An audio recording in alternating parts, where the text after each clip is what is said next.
Welcome back. Bombshell claims against Twitter this week. Whistleblower Peter Zatko is set to testify before the Senate Judiciary Committee next month after he said massive security violations are happening at Twitter. The former executive says Twitter is jeopardizing national security and misleading investors.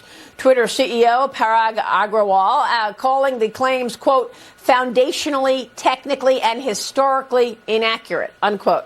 Joining me right now is cybersecurity expert Leeza Garber and disruptive tech research founder and chief analyst Lou Bassanese. Great to see you both. Thank you so much for being here. Leeza, I want to kick it off with you. We don't have the specific details in terms of where the national security flaws are, but what is the vulnerability of a company like Twitter in terms of its impact on national security?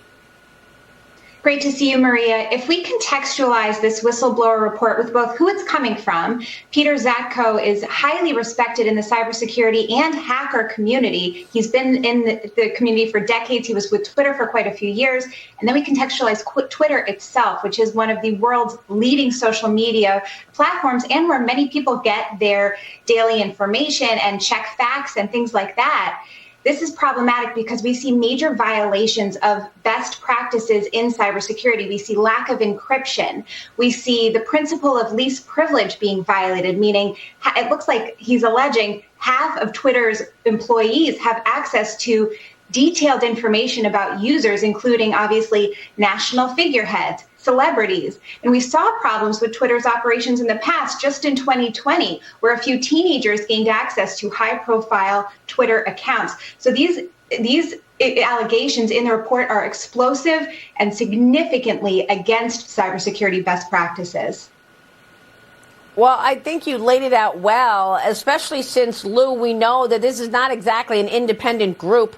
They are against Republicans. They are against conservatives. They continue to censor them off of the platform, and they censored real information right before the 2020 election in the form of Hunter Biden's laptop. What does this mean for the company's prospects? And I guess I should also point out that this is another layer on top of the Elon Musk fight, where Elon Musk is saying you're not being honest about the number of fake accounts on the platform. Give us your standpoint from an investment standpoint.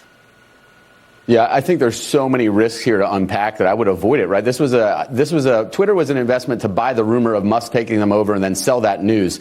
That hit on a Thursday, Friday. You should have sold on Monday when the takeover came out. And look, this is news to Twitter about the cybersecurity and privacy risks, but it's not news to the social media space. I mean, Facebook has been just a perennial offender of privacy laws and just underinvestment in cybersecurity protection. So it shouldn't be shocking to investors. It's a real risk that pervades any of the digital economy names. I think you have to avoid Twitter. I think Musk is right. If you look, there's a tremendous amount of fake accounts. Even if we look at Facebook as a proxy, last quarter they had to fight off 1.6 billion fake accounts they had to delete and remove from their system. So arguing that 50 to 60, 70+% of Twitter's users could be fake is not unreasonable. It sounds bombastic in the headlines, but I think as an investor, you have to take that very seriously, that the majority of those 290 million plus users or so, just under 300 million, might not be real. The engagement's low. From an investment standpoint, social media is a saturated marketplace. It's tough to be competitive.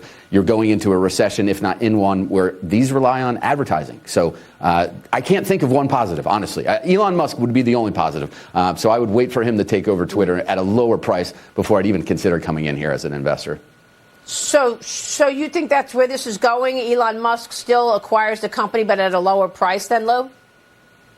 I do think that happens. I mean, look, they got close enough to a deal and an agreement that the executive ranks got gutted inside Twitter. So Twitter really has to, they really don't have much of a choice to go it alone anymore. I think they're going to have to come to terms with a lower price. They're going to have to be more forthright with their disclosures and transparencies. And then Elon Musk is a private company. I mean, even Jack Dorsey said it. Twitter can run more effectively as a private company. I think you can correct these issues on cybersecurity, privacy, try and reinvigorate growth with someone at the helm that isn't so biased in terms of separating the audiences and censoring content. And the bias is probably one of the biggest stories here, Leeza, because you've got politics all wrapped up in a situation that makes the company vulnerable and its users vulnerable because of all of that data that political hacks have their hands on. It's extremely troubling. In addition to the release of this, we only see the redacted report, the lack of encryption, lack of principle of least privilege. We see issues with employees being able to touch different data points. Obviously, there's not enough training being done. We still have, despite how many bots or spam persons may be on the site itself, we still have high-profile users that are leaving plenty of their personal information on the platform. They have DMs. They have the ability to interact. If we see teenagers getting into it like they did in 2020, who knows what could happen if Putin did or anybody else. And then we have questions of what's actually in the inner workings. So we need a better audit. We need to understand the inner workings. We also have a problem with 30-year-old laws highlighting how these platforms are able to function, right? And that's a problem, as we've said, with Facebook, with Twitter, with Google. All of these platforms, we really need to take a closer look at how they operate because they are private.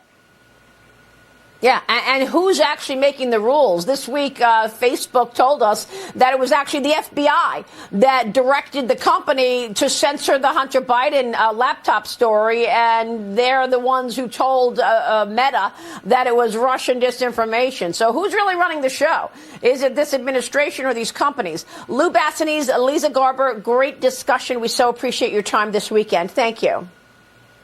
Thanks, Maria. Thank you.